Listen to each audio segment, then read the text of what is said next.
Hi hello నమస్తే welcome back to our channel. పసిపిల్లలు ఏడిస్తే చాలు ఆకలి వేస్తుందేమోనని వెంటనే పాలివ్వడం లేదా ఆహారం తినిపించడం వంటివి చేస్తుంటారు చాలా మంది తల్లులు. కానీ అన్ని సందర్భాలు ఒకేలా ఉండవు. ఒక్కోసారి అసలు వాళ్ళు ఎందుకు ఏడుస్తున్నారో అర్థం కాక కొత్తగా తల్లైన మహిళలు కంగారు పడిపోతుంటారు. కొంతమంది పిల్లలు నిద్రలోంచి కూడా ఏడుస్తుంటారు.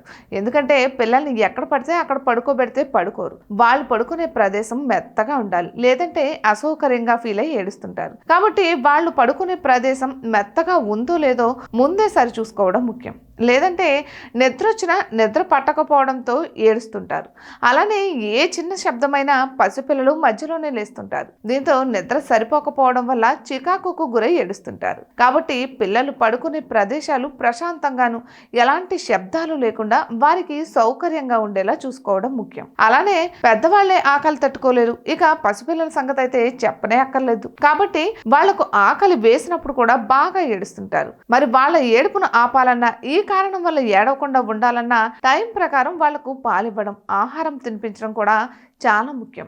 ఇలా సమయానుసారం వాళ్ళ కడుపు నింపడం పిల్లల ఆరోగ్యానికి చాలా మంచిదంటున్నారు నిపుణులు. ఇటువంటి మరెన్నో వీడియోస్ కోసం మా ఛానల్ని సబ్స్క్రైబ్ చేసుకోండి.